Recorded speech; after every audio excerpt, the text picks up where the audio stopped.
directrice générale adjointe de Monaco Digital. Au nom d'Anthony Boara, notre PDG, qui n'a pas pu être présent ce matin mais que je représente, et au nom de toute l'équipe, je vous remercie d'être présent à cette conférence de presse.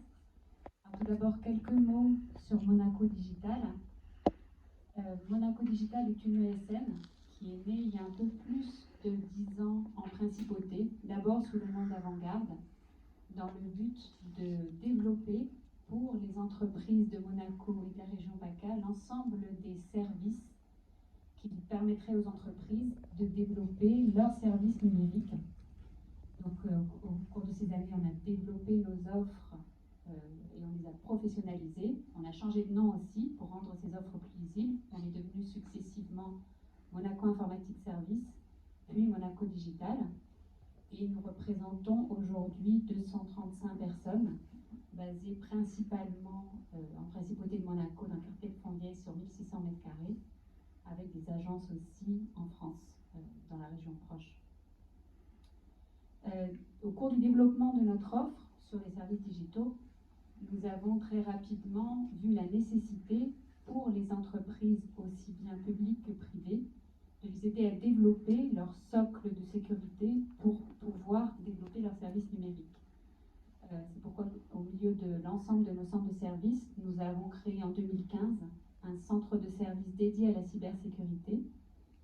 En 2015, c'était quelques mois avant l'arrivée de la MSN, donc dès la création de la MSN en juillet 2016, si je ne me trompe pas, nous avons tout de suite emboîté le pas de la MSN pour suivre leurs directives et leurs préconisations. Ça a été un gros travail et de gros investissements parce que leurs exigences étaient déjà et sont encore très importantes au niveau de la sécurité, mais on a choisi de suivre résolument l'ensemble de ces directives. Et c'est comme ça que nous sommes devenus le premier PASSI monégasque qualifié par la MSN. Après, au cours des années suivantes, on a développé les services numériques et la cybersécurité. Le centre de services cybersécurité chez Monaco Digital représente aujourd'hui une vingtaine de consultants. Pendant ces années, comme vous le savez tous, le besoin de défense en sécurité n'a pas cessé de croître. Et c'est pourquoi nous avons choisi aujourd'hui d'amplifier encore notre action sur ce sujet.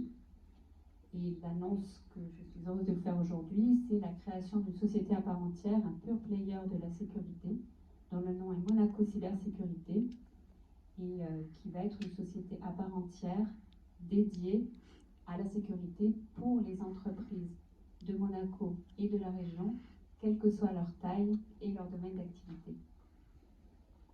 Donc, cette société appartient bien sûr toujours à Monaco Digital, donc pour l'ensemble des clients, ils pourront bénéficier toujours de la complémentarité sur l'ensemble de nos services, mais l'objectif est de donner plus de moyens techniques, humains et une autonomie plus grande pour développer l'offre, pour développer les partenariats et pour compléter davantage l'ensemble des moyens de défense pour les entreprises, en particulier les entreprises privées, quelle que soit leur taille, avec une mise en commun d'experts et de moyens qui vont être mis à leur disposition.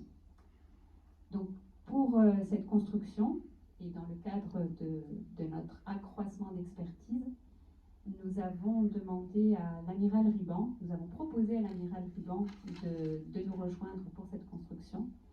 Donc, Dominique Riban est une personnalité bien connue dans le monde de la cyber à Monaco et en France. Pour vous donner juste quelques mots de son parcours, il a d'abord passé 40 ans au service de la défense nationale dans la marine nationale française. Puis il a rejoint l'ANSSI en tant que directeur général adjoint.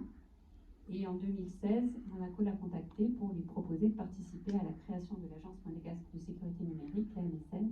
Donc il a œuvré pendant 5 ans à la MSN avant de passer la main à Frédéric Fautrier, l'actuel directeur, qui est dans la salle et que je salue d'ailleurs.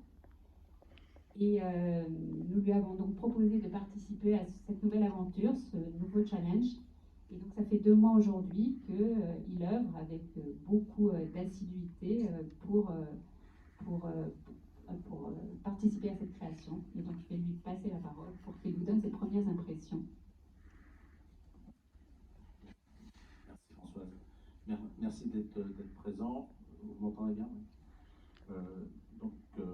Effectivement, quand Anthony Boirin m'a proposé de participer à cette nouvelle aventure, c'est avec grand plaisir que j'ai accepté parce que, comme vous le savez, j'aime construire les choses. On a construit avec Frédéric la MSN et ça restera un souvenir immuable le jour où on s'est retrouvés tous les deux en se disant qu'est-ce qu'on fait. Eh bien, aujourd'hui, j'ai l'avantage d'arriver, de ne pas dire tout à fait qu'est-ce qu'on fait, parce qu'il y a déjà un embryon solide qui existe chez Monaco Digital. Et c'est avec donc grand plaisir que je vais essayer de mettre mon expérience et mes connaissances des textes français et monégasques au service de Monaco Digital pour développer toute cette activité, enfin Monaco Cyber maintenant, parce que je n'ai pas l'habitude de l'appeler Monaco Cyber, pour développer cette activité. Alors effectivement, j'ai eu un parcours très long dans la marine, mais je ne reviendrai pas dessus parce que sinon dans 2 heures on y est encore. Expérience que j'ai eue de l'ANSSI comme de la MSN, ça a été une expérience assez extraordinaire, une aventure humaine exceptionnelle, avec des gens motivés. Et ce qui me plaît également dans cette nouvelle aventure, c'est qu'on a des gens qui sont extrêmement motivés, qui ont envie d'avancer, qui ont envie de réaliser des choses. Donc j'ai été recruté comme administrateur délégué pour cette entreprise, avec un directeur général qui est à ma gauche, qui est Sébastien Massé, qui parlera après de quelques sujets. L'ambition que j'ai pour cette nouvelle entreprise est de venir en complément du travail que fait la MSN, puisque la MSN est essentiellement orientée sur les services de l'État et les opérateurs d'importance vitale, et a aujourd'hui pas les moyens de pouvoir aider les autres entreprises plus petites et que ce soit Monaco d'ailleurs, et en France, elle n'a même pas le pouvoir, mais elle n'a pas les moyens de les aider à se protéger, même si elle a écrit des textes et des références et des guides, mais ensuite il faut les mettre en pratique. Et aujourd'hui, les entreprises sont un peu perdues, ont besoin d'avoir un appui. Donc je pense que le déploiement et le développement de Monaco Cyber est extrêmement important pour toutes ces entreprises qui aujourd'hui sont un peu orphelins, ont des guides, ont des matériels et ne savent pas forcément toujours comment bien les utiliser, comment les mettre en œuvre. Donc notre but, c'est vraiment d'apporter cette aide. Alors, de le faire bien sûr sur Monaco, mais comme je suis quelqu'un d'ambitieux, l'idée c'est aussi de développer ça dans toute la région PACA, parce qu'il y a aussi ce besoin dans la région sud-est de la France, où aujourd'hui il n'y a pas de pure player comme on va le faire pour les petites entreprises françaises. Donc il y a un potentiel extrêmement important qui devrait nous permettre de nous développer. Pour se développer, j'ai fixé 4 objectifs. Alors, nous avons fixé, bien sûr, la direction générale de Monaco Digital. On s'est fixé 4 objectifs importants. D'abord, apporter un conseil aux entreprises. Un conseil aux entreprises. Sébastien Massé vous expliquera un peu après, un peu plus dans le détail en quoi cela consiste. Mais le but est de conseiller les entreprises, de la création de leur système jusqu'à la mort de leur système, donc de les aider à le sécuriser et à bien prendre en compte tout ce qui est législation. Le deuxième objectif qu'on se fixe, c'est d'assurer la cyberdéfense des entreprises. Et là, avec d'abord bien sûr des actions préventives. Les actions préventives, c'est aider à mettre en place des systèmes qui vont permettre, le jour où il y a une attaque, de se défendre, de limiter les attaques. Et en particulier, l'idée est de développer un centre opérationnel de cybersécurité chez Monaco Cyber, de façon à pouvoir prendre sous notre protection, en quelque sorte, les petites entreprises qui en ont besoin et qui n'ont pas les moyens, ni financiers ni humains, de mettre en place ces systèmes pour se protéger. Le deuxième point, ce sera évidemment de les aider en cas d'attaque à avoir une remédiation de leur système, à pouvoir réparer leur système, parce que même avec les protections qu'on met en place, hélas, les attaquants arrivent toujours à un moment ou à un autre à passer, donc là, ils ont besoin d'aide. Le troisième objectif, c'est de faire de la sensibilisation. Sensibilisation et éventuellement de la formation de certaines personnes, sensibilisation qui s'appuiera bien sûr sur les textes de la MSN et de l'ANSSI en France, pour faire comprendre à toute la hiérarchie des entreprises, que ce soit de l'utilisateur jusqu'au président directeur général, les difficultés qu'il y a dans le cyber, dans leur système d'information, de faire comprendre qu'ils prennent des risques parfois inconsidérés, et donc justement de leur faire considérer ces risques pour se protéger, mieux se protéger et éviter une catastrophe.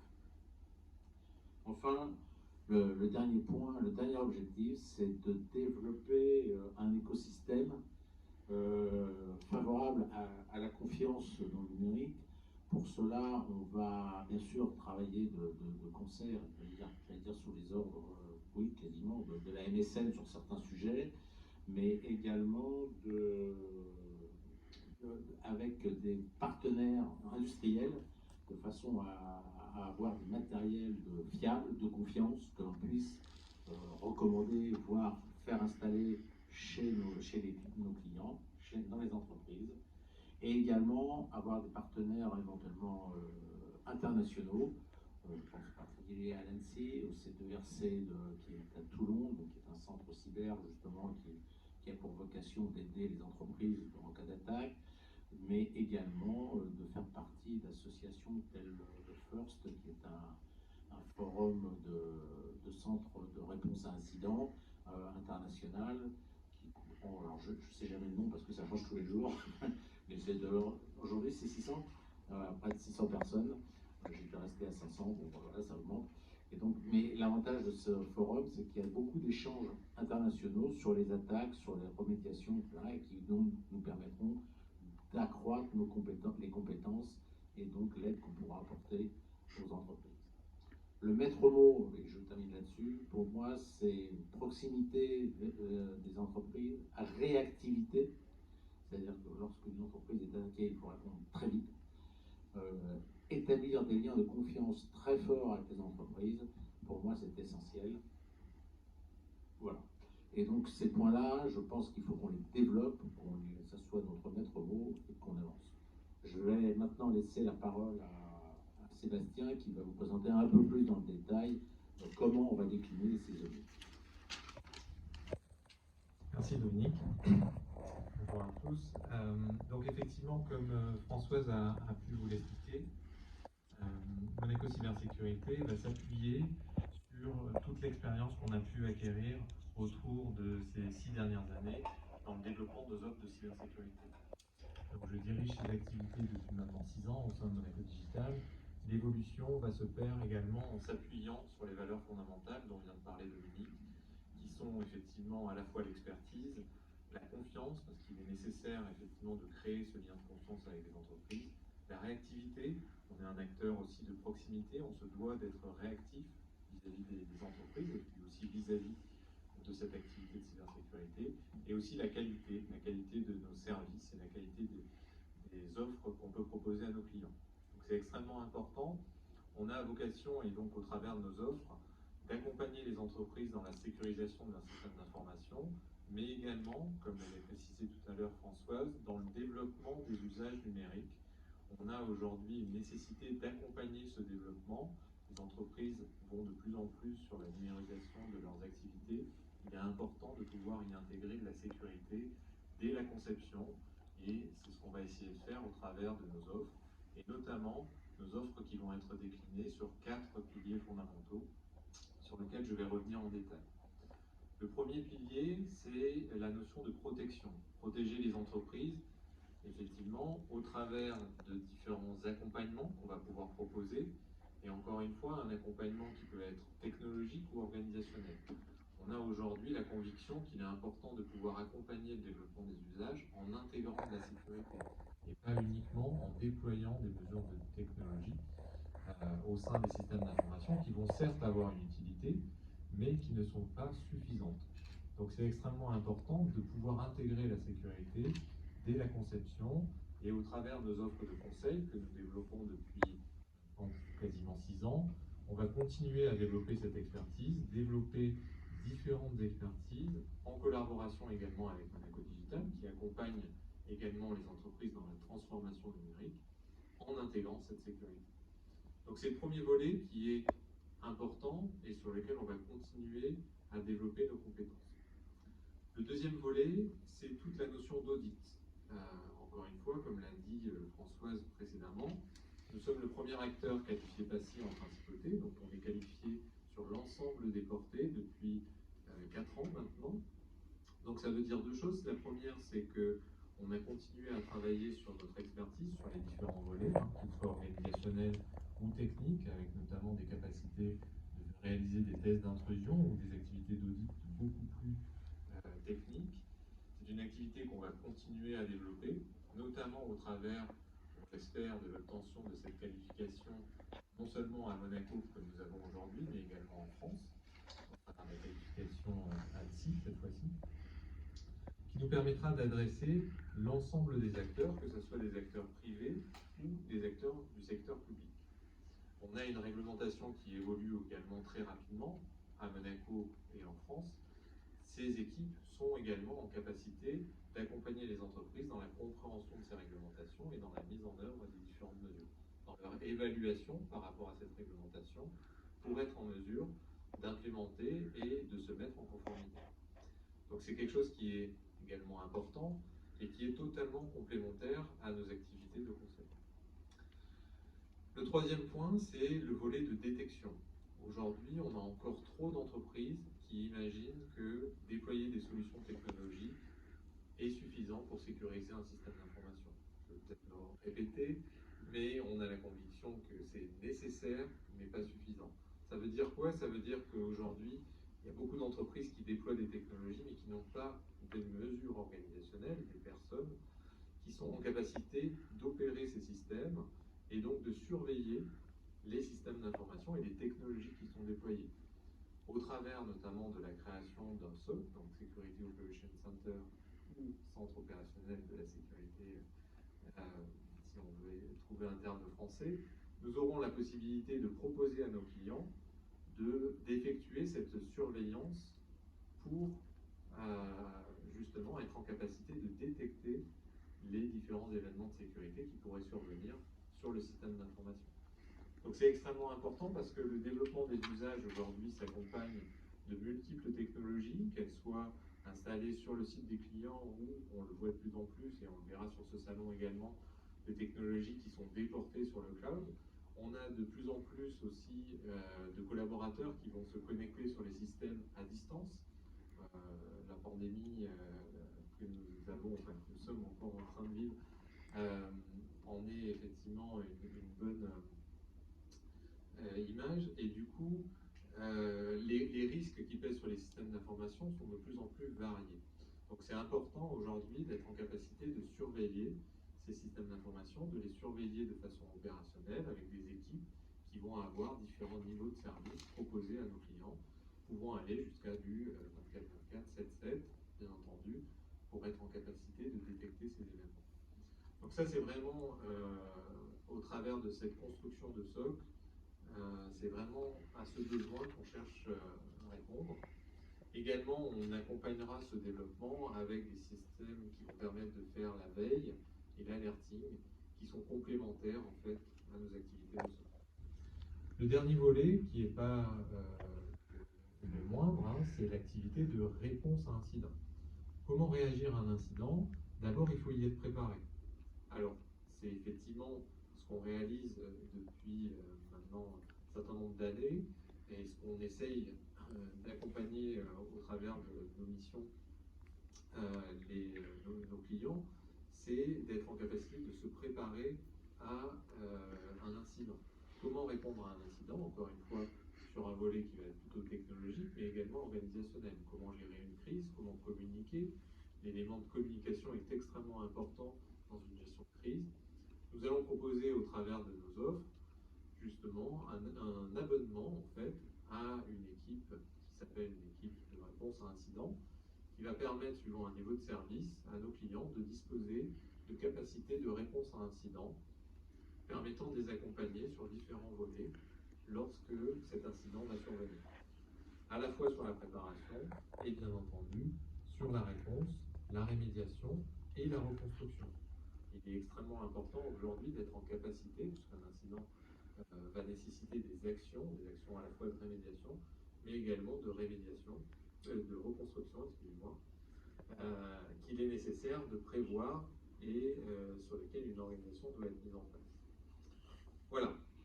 Donc pour finir, en apportant une réponse à ces 4 piliers fondamentaux, on sera en mesure justement d'accompagner nos clients dans la sécurisation de leur système d'information, mais également, et on y tient, dans le développement de leurs usages numériques, qui reste pour nous une activité extrêmement importante. Merci beaucoup. Si vous avez des questions. Elle sera filiale 100% de Monaco Digital, cette société. Oui.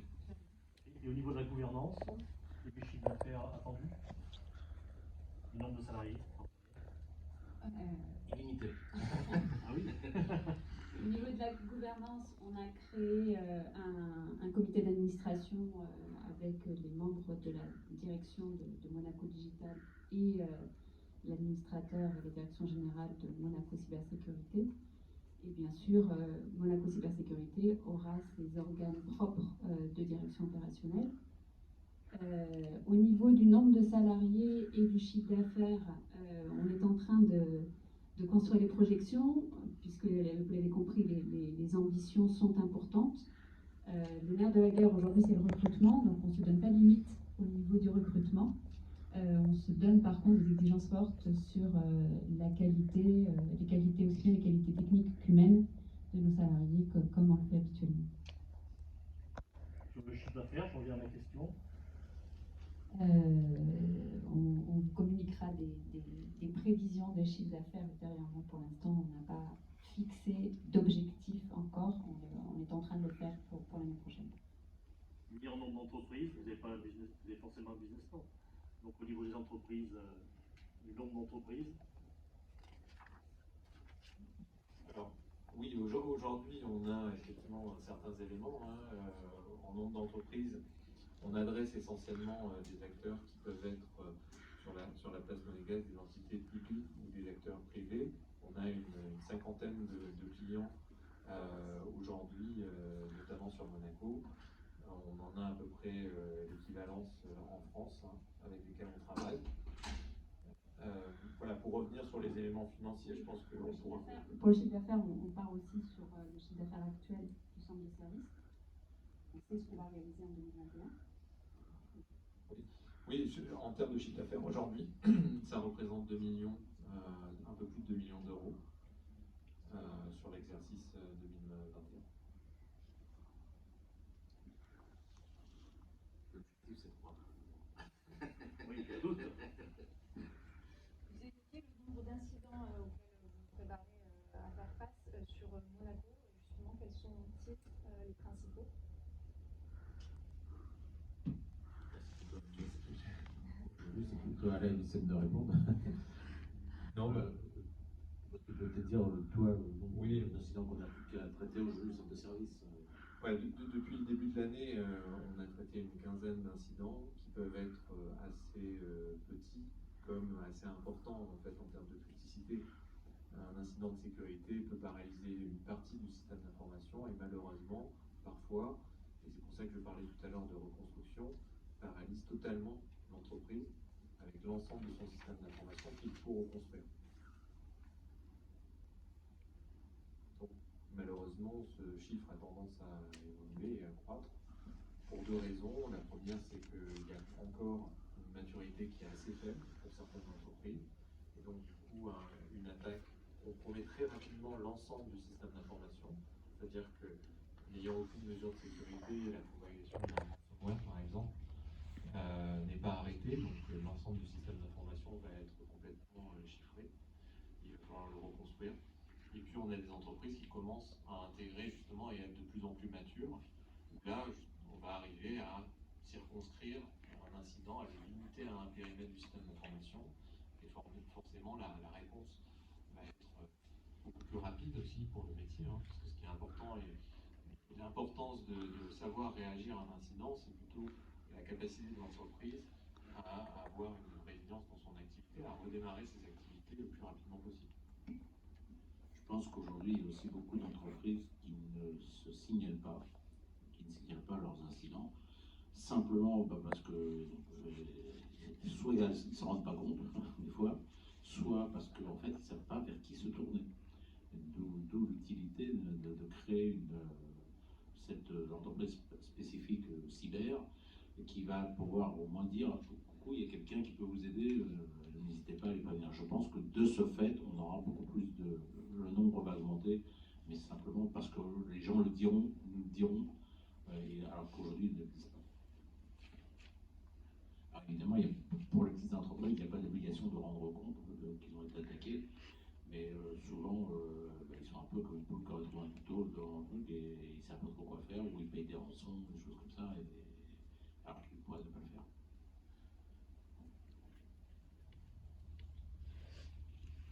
Voir certaines faire.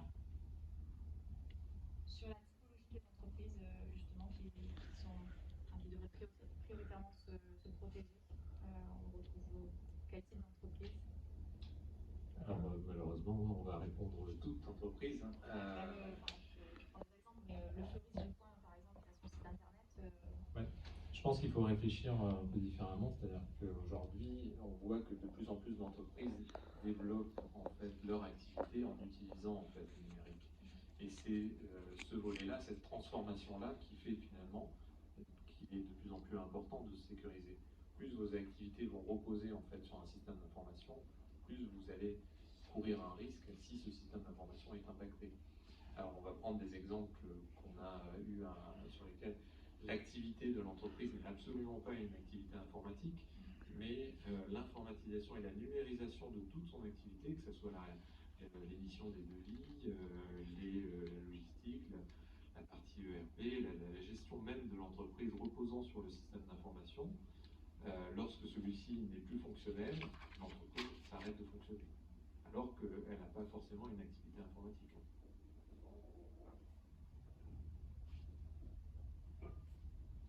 Et aujourd'hui, les petites comme les grandes se font attaquer. Alors les sites web, c'est probablement un peu différent, parce que souvent les sites web sont hébergés, ne sont pas hébergés directement par les entreprises, mais par des hébergeurs de sites web. Et là, quand ils se font attaquer, en fait, ils appellent leur prestataire, mon site il est défiguré, quelque chose. Mais ceci étant, s'ils avaient fait un site s'ils avaient eu les bons conseils pour construire leur site ou faire construire leur site, en ayant des exigences vis-à-vis du prestataire, leur site serait pas défiguré. Et le danger d'une défiguration, c'est que c'est une grosse atteinte à l'image de l'entreprise. C'est ça qui fait le plus mal en général.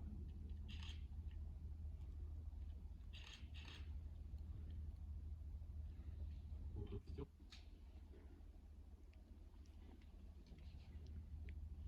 Écoutez, sinon, merci beaucoup d'être venu nous écouter et puis faites vous notre porte-parole. Merci beaucoup. Merci beaucoup.